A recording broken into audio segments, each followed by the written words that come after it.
कभी कभी भगवान को भी, कभी कभी भगवान को भी, कभी कभी भगवान को भी भक्तों से काम पड़े।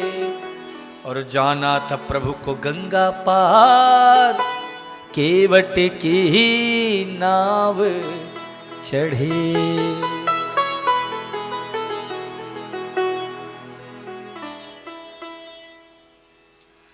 जय जय राधा रमण हरि बोल, जय जय राधा रमण हरि बोल। क्या कहूं,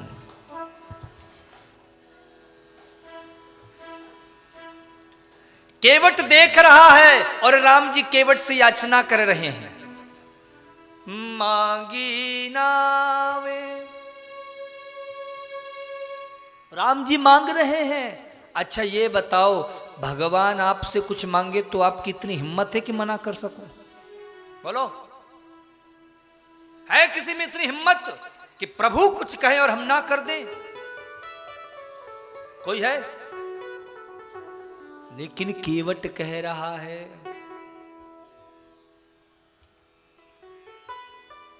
मकेवट आना। बड़ी सुंदर इसकी कथा है। समय की भी अपनी महिमा है और समय कह रहा है कि अगर केवट संवाद होगा तो लंबा हो जाएगी चर्चा, कर दे। है समय आपके पास? क्योंकि आजकल रोज हमको ताने सुनने को मिल रहे हैं महाराज कि व्यास जी कथा में बड़ी देर कर देते हैं। सुनाए आज ही केवट संवाद सुना दे, सुना दे आज। चलो अच्छा सुनाते हैं। फिर किसी को जल्दी तो नहीं है कि जो घर में खाना वाना तो नहीं बनाना है ना कि सासू जी फिर सुनाए तो फिर आप हमारा नाम ले लो। नहीं, वो व्यास जी को चिल्लाओ, व्यास जी ने देर किया है। भैया हमारे ज्यादा नहीं, बहुत लंबा नहीं खींचेंगे, पर आपको चलो कुछ कुछ प्रमुख प्रमुख भागों में प्रवेश करते हैं। केवट ने कहा, मांगी नावे न केवटुआना। केवट कहता, प्रभु मैं नहीं आऊंगा। क्यों नहीं आओगे? क्यों? क्योंकि मैं जानता हूं आपके जो ये चरण हैं, ये साधारण चरण नहीं है। क्या है? बोले ये नारी बनाने वाली जड़ी है। कैसे? बोले आप ही बताओ। छुअत सिला भई नारी सुहाय। अरे आपको छू करके तो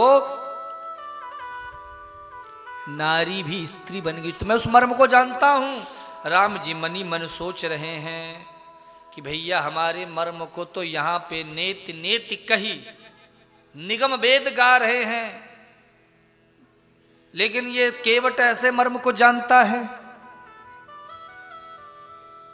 इसलिए महाराज बड़े प्रेम से राम जी चुपचाप खड़े सुन रहे हैं। केवट कहता है, सरकार मैं नाव में नहीं बिठा सकता। क्यों?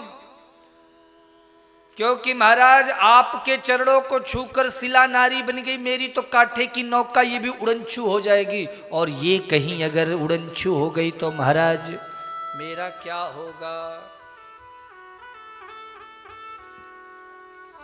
इसी से मैं पूरे घर को पालता पोसता हूं, चलाता हूं घर को। बड़ी मुश्किल में पड़ जाऊंगा सरकार, इसलिए मैं नाव में नहीं बिठाऊंगा, माफ करना।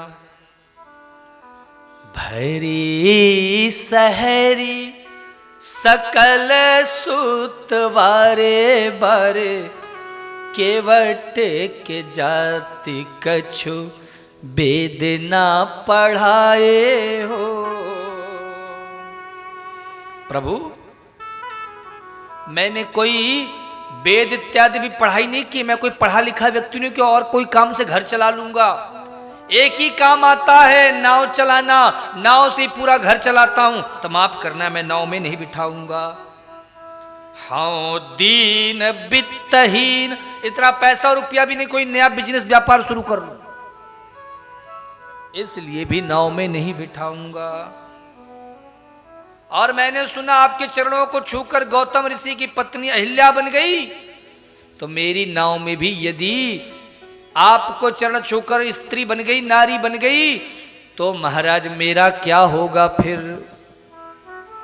एक का पेट भरने में हालत खराब है, दो दो के चक्कर में काहे झमेले में डाल रहे हो सरकार? दूसरी बात, वो ब्राह्मणी होती है जो पैर छू कर नारी बनती है चरण छू करके, वो कहेगी हमसे तुम अछूत हो, मुझसे दूर रहो, मेरे लिए अलग से बासन बसन कराओ, मेरे लिए अलग से कपड़े लाओ, मेरे लिए अलग से मकान बनाओ। अरे महाराज काहे झमेले में डाल रहे? ऐसे ही मैं परेशान रहता हूं घर परिवार से, इसलिए सरकार मैं नाव में नहीं बैठाऊंगा। राम जी चुपचाप सुन रहे हैं। क्यों सुन रहे हैं राम जी चुपचाप? क्योंकि राम जी देखना चाहते हैं ये क्या क्या बोलना चाहता है। जैसे बड़े छोटे बच्चों की बातें तोतली बोली सुनने के लिए केवल चुपचाप खड़े रहते हैं, सुनते रहते क्या बोलता है, कितना बोलता है, ऐसे प्रभु भी सुन रहे हैं।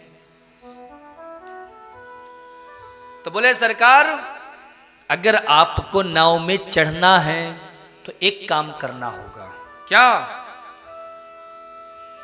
बोले सरकार पहले आपको अपना पांव धुलवाना होगा।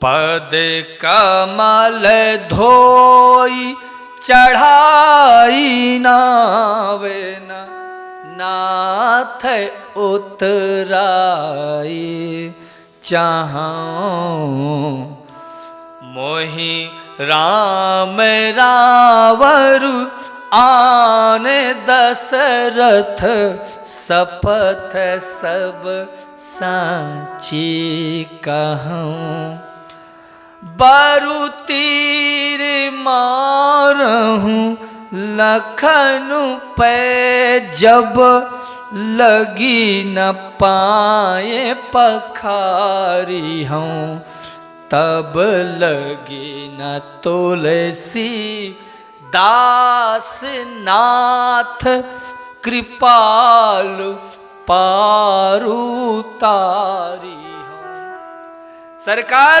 पहले अपने पाम को धुला लो, पैर को धुला लोगे मैं नाव में बिठा लूंगा। लक्ष्मण जी बोले सरकार ये बड़ा बोलता है। बोले महाराज चाहे भैया लक्ष्मण जी तीर से ही क्यों ना मार दें, पर मैं नाव में नहीं बिठाने वाला। बाबा तुलसीदास जी लिखते हैं सरकार इतनी देर से खड़े हो कुछ बोलो तो सही, पर नाव में बिठाऊं कि ना बिठाऊं, क्या करूं? तब उसी समय केवट ने कहा अब मैं समझ गया।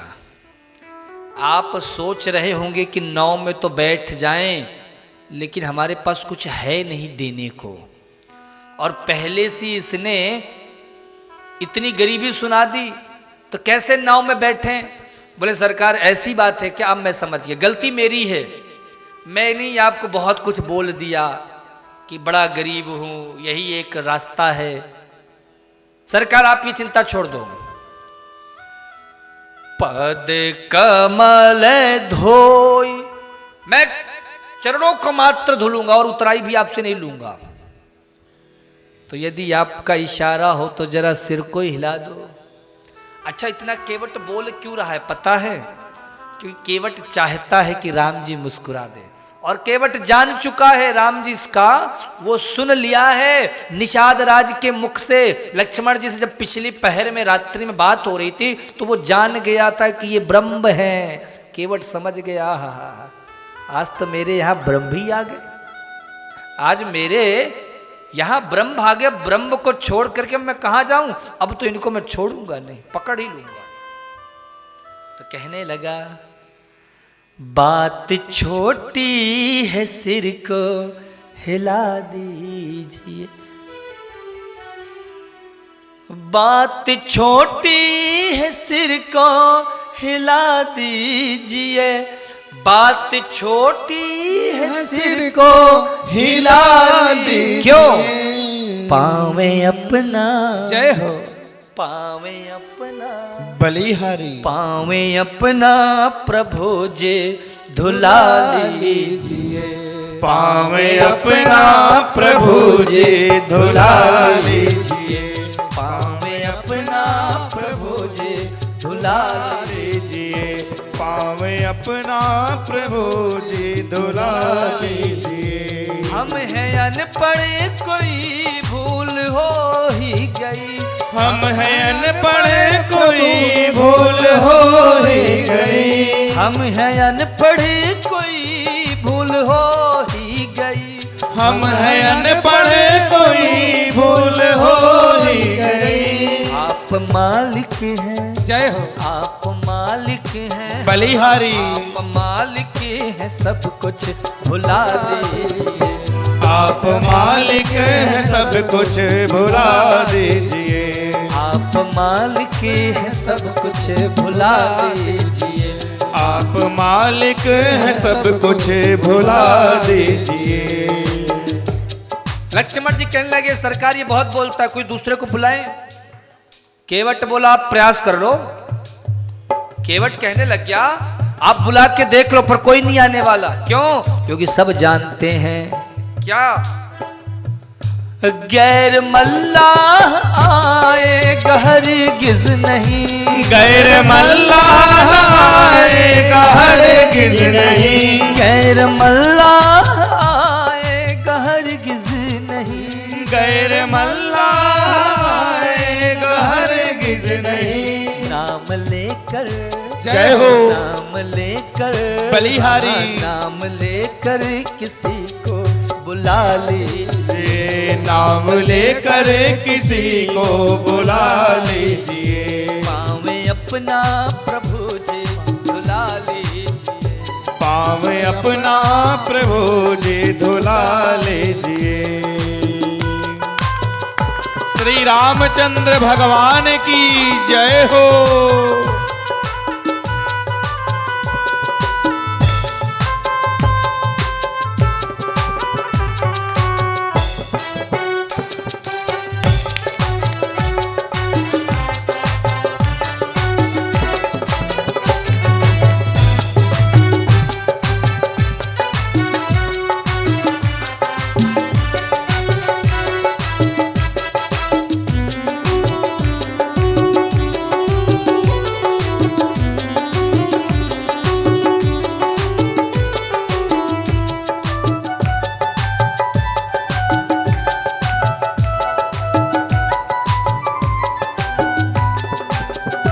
चाह दोनों की है देर किस बात की। चाह दोनों की है किस बात की। केवट कहता है प्रभु बड़ी देर से मैं कह रहा हूं पाँव धुलवा लो, पाँव धुलवा लो। अब मैं नहीं कहूंगा, अब आप मुझसे बोलो केवट मेरे पैर धो लो। क्यों?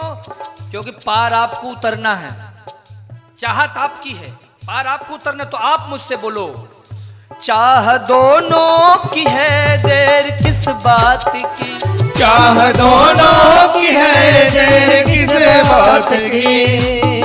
शीघ्र ही कुछ जय हो। शीघ्र ही कुछ श्री राधे। शीघ्र ही कुछ न कुछ फैसला ये शीघ्र ही कुछ न कुछ फैसला कीजिए।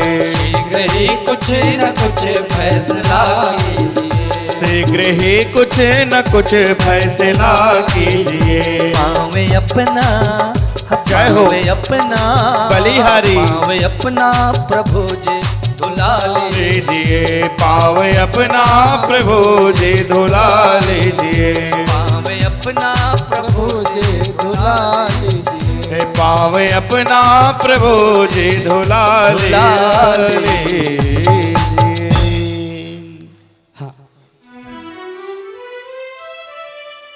जय श्री राम।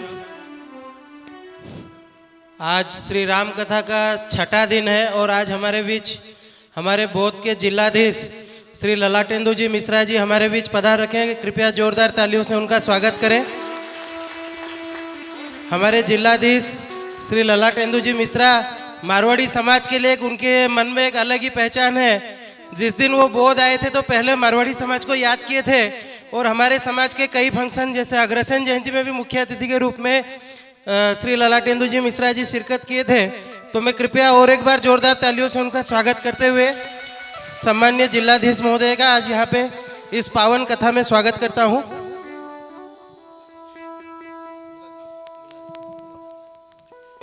हाँ, कृपया आप मंच पर आएं और व्यास मंच में आकर हमारे श्री मानस पुराण का अर्चन बंदन व महाराजा श्री से शुभ आशीर्वाद ग्रहण करें।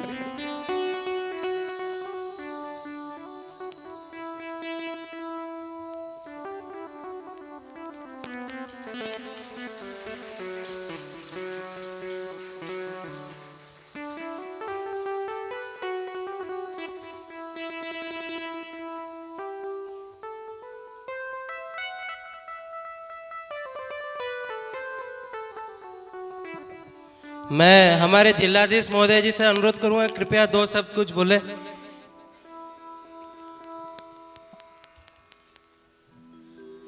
स्वामी जी को प्रणाम एवं जो माने स्वामी जी को जो भक्त माने श्री राम जी को ऊपर समय देवाई आछन समस्त को भी प्रणाम। मु विशेष तो कही परिबिनी किंतु बहुत खुशी लगुच जे आमर ये पवित्र देश रे श्रीराम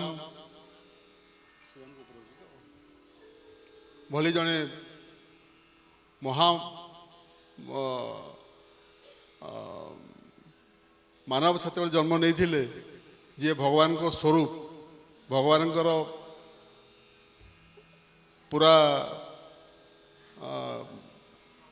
निजस्व आकार ये देखिकी जाइछंती से ही जन्मभूमि रे आमे जन्मग्रहण करिचे तांको आराध्य देवता हिसाब से आम सका पूजन करुचे तेणु आमर भी बहुत भाग्य भल बोली आम मु सब भावे मु आशा करी मारवाड़ी समाज तरफ ये जो श्रीराम को ऊपर पारायण चली समस्त यार सुप्रभाव पड़ू समस्त श्रीराम श्री लक्ष्मण एवं माँ सीतांकर आशीर्वाद समस्त ढाली हो जाऊ समस्ते भलरे रुहतु मुझे ही प्रभु श्रीराम पाखे प्रार्थना कर धन्यवाद। बोल दो श्री राघवेंद्र सरकार की जय। बोलो जय श्री राम। हमारे बौद्ध के जिलाधिकारी महोदय मिश्रा जी, आपका यह व्यासपीठ भी स्वागत करती अभिनंदन करती है। और मैंने जब मिश्रा सरनेम सुना तो मुझे लगा आप भी हमारे साइड के ही हैं, लेकिन अभी उड़िया बोले, अब पता नहीं जो भी बोले पर अच्छा ही बोले होंगे, आपकी तालियों से अब अनुभव हो गया तो बड़ा अच्छा लगा।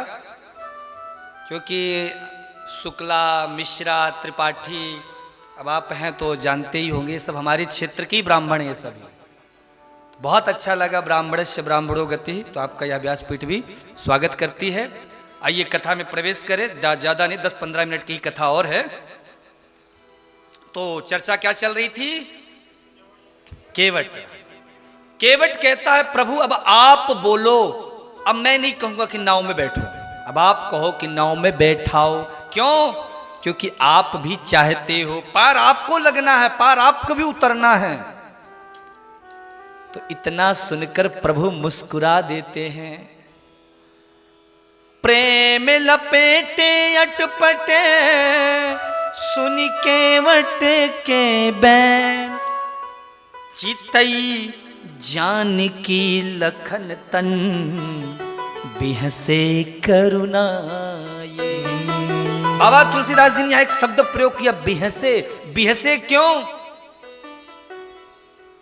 क्योंकि महाराज बड़े अटपटे वचनों का प्रयोग कर रहा है केवट। वो चाहता है राम जी मुस्कुराएं बस किसी प्रकार से, क्योंकि पहली बार राम जी रोए थे। कब? जब मंत्री सुमंत्र उनको छोड़ के गए, वन राज्य छूटा, राम जी की आंखों में आंसू नहीं आए। पिता का साथ छूटा, राम जी की आंखों में आंसू नहीं आए। मां, परिवार, महाराज, कुल, राज्य, प्रजा सब छूट गई, प्रभु नहीं रोए। पर आज जब मंत्री सुमंत्र जो बड़ी अवस्था के हैं, जब वो छोड़कर जाने लगे तो राम जी की आंखों में आंसू आ गए। क्यों? क्योंकि राम जी को अभी तक लगता था कि हमारे साथ कोई हमारा बड़ा अपना है, अभी हमारे साथ कोई बड़ा है अपना। लेकिन मंत्री सुमंत्र के जाने के बाद लगा कि अब हम भी अनाथ हो गए, अब हमारा कोई अपना साथ में नहीं है। याद रखना, आप बहुत भाग्यशाली हो। कब? जब आपको कोई डांटने वाला हो। अगर आपको कोई डांटने वाला है तो समझ लेना आप भूल करके भी गलत रास्ते में नहीं जाओगे। इसलिए जीवन में कोई डांटने वाला अवश्य होना चाहिए। आज के समय में अगर हमें कोई कुछ कह देता तुरंत मुंह लटका के बैठ जाते हैं। नहीं, बाबा तुलसीदास जी कहते हैं, निंदक नियरे राखिए आंगन कुटी समाये। असली हमारे महाराज शुभ चिंतक कौन हैं? जो हमारे निंदक हैं। इसलिए जीवन में डांटने वाला एक अवश्य होना चाहिए। जब हमारी जिंदगी में ये जो बड़े हैं ना, ये जब तक रहते तब तक इनके होने का पता नहीं चलता है, पर जब ये नहीं रहते तब महाराज उनके ना होने की कमी खलती है। तब हमें लगता है कि नहीं, अब हमें कोई डांटने वाला नहीं रह गया। इसलिए माई बाप, आप भाग्यशाली हो कि आपके पास कोई डांटने वाला है। ये जो बुजुर्ग हैं, ये जब डांटते हैं ना तो इनकी सुन लिया करो, इनकी सुनना सीखो। केवट ने जब प्रार्थना की, प्रभु ने कहा, कृपा सिंधु बोले मुस्काई, सोई करू जेहि तव नावे न जाए। वही करो जैसे आपकी नाव जाए। जैसी राम जी का आदेश, वो केवट खुश हो गया। अरे कलुआ भलुआ मलुआ गुलुआ, दौड़ो दौड़ो आओ, जल्दी आओ जल्दी आओ। और तुरंत उसने मीटिंग बुलाई। सुनो, चारों तरफ से राम जी को घेर लो। क्यों? क्योंकि मैं आज जब प्रभु के पांव पखारूंगा तो जरा बढ़िया से पखारूंगा तो राम जी जिससे भागने ना पाए। तो पूरा परिवार चारों तरफ से राम जी को घेर लेता है, कहीं से बच के जाने ना पाए राम जी। और महाराज पान कठौता भरी ले आवा। केवट कठौते में जल लाया। कठौते में क्यों? सोचा कठौती में जल लाऊंगा, पैर छुई तो सचमुच में कहीं नारी बन गई तो इसलिए कठौते में। हाँ, फोटो खींच रहे, थोड़ा सावधान हो जाइए सभी लोग, फोटो अच्छी आएगी, है ना? बोलो जय श्री राम, जोर से बोलो, और जोर से। तो सोचा कठौती में जल लाऊंगा तो स्त्री बनेगी, कठौता में जल लाऊंगा तो पुरुष बनेगा, पुरुष बनेगा तो मुझे एक सेवक मिल जाएगा, मैं सेठ बन जाऊंगा, उससे नाव चलवाऊंगा और अपना घर चलाऊंगा। तो महाराज पान कठौता भरी ले आवा। कठौते में जल लाया, प्रभु को महाराज बिठाया और प्रभु को एक शिला पर बिठाकर उन चरणों को, एक पैर को उठाया। और महाराज पैर को उठाने के बाद कहा, सरकार दूसरा पैर भी उठाओ। अब राम जी ने कहा, भाई दो पैर कैसे एक साथ उठा सकते हैं? तो बोले, सरकार एक काम करो, आप अपने दोनों हाथ को मेरे सिर पर धर दो और मेरे पैरों, अपने चरणों को मेरे हाथ पे धर दो। क्यों? क्योंकि सरकार आप मुझे पकड़िए, मैं आपको नहीं पकड़ूंगा। क्योंकि हम यदि आपको पकड़ेंगे तो हो सकता है साथ छूट जाए, पर यदि आप हमें पकड़ लेंगे तो साथ नहीं छूटने वाला, इसलिए आप मुझे पकड़िए। महाराज बंदर को देखा है आपने? बंदर का जब बच्चा होता है तो बंदर का बच्चा अपनी मां को पकड़ के चलता है। तो महाराज बंदर कहीं भी उछलता कूदता, उसका बच्चा लिपटा रहता है, पर उसका बच्चा पकड़ता है। इसलिए महाराज कई बार, हमारे चित्रकूट में तो बहुत सारे बंदर हैं, तो वहां महाराज कई बार ऐसा होता है कि साथ छूट जाता है। परंतु बिल्ली क्या करती है? अपने बच्चे को खुद पकड़ती, मुंह से पकड़ती है। और जब बिल्ली मुंह से पकड़ती है अपने बच्चे को गर्दन से, तो महाराज वह बालक निश्चिंत हो जाता, क्योंकि उसे पता है कि मेरी उंगली मेरा साथ छूट सकता है, पर जब मेरी माँ ने मुझे पकड़ लिया, भगवान ने पकड़ लिया, तो कितने भी संकट आ जाएं वो मेरा साथ नहीं छोड़ेंगे। इसलिए प्रभु हम तो पकड़े हैं, पर हमें नहीं पकड़ना है, आप भी हमें पकड़ो। अब भगवान के बढ़िया पांव पखारा, पूरा पांव पखारा और पानी पी गया। राम जी बोले चले, बोले सरकार क्या करना चाहते हो? पत्नी बच्चों को तो मैंने जल चरणामृत दिया ही नहीं। अच्छा धो लो फिर से। फिर उसने चरण धोया, महाराज सबको चुनवा मुनवा कलुआ भलुआ जितने थे सबको पिला दिया। अब चले, सरकार जो मेरे रिश्तेदार लोग हैं वो लोग क्या कहेंगे कि अकेले अकेले चरणामृत घर परिवार वाले पी गए, हमको कुछ मिला ही नहीं, तो एक बार और धुलवा लो। फिर धुलवाया, सारे अपने सगे संबंधियों को भी चरणामृत पिलाया। अब चले, सरकार एक बार और धुलवा लो। अब कौन बचा? बोले आप तो चले जाओगे, लेकिन हमें तो जिंदगी भर इसी गांव में रहना है। ये गांव समाज के लोग हमें जीने नहीं देंगे कि अकेले अकेले प्रभु का चरणामृत पी गए धोकर के, हमें कुछ नहीं मिला, तो और धुलवा लो। अब महाराज सारे गांव वालों को लाइन से खड़ा कर दो, चरणामृत बांट रहा है। लक्ष्मण जी बोले भैया बड़ी देर हो रही है। राम जी बोले देख नहीं रहे हो, प्रसादी बांट रहा है सबको, तो कर। बोले और कोई दूसरा उपाय है, कोई दूसरा रास्ता है तुम्हारे पास? इसलिए अब इंतजार करो। अब सबको प्रसादी बांट कर चरणामृत बांट कर आया। चले अब, बोले सरकार एक बार और धुलवा लीजिए। अब कौन बचा? बोले सरकार मेरे पितर लोग ऊपर से देख रहे होंगे मुझे, वो सोच रहे होंगे आज हमारा कुल तर गया, हमारा वंश पवित्र हो गया, पर हम ऐसे बैठे, तो आपके चरणामृत से ही मैं अपने पूर्वजों का भी पिंडदान करना चाहता हूं।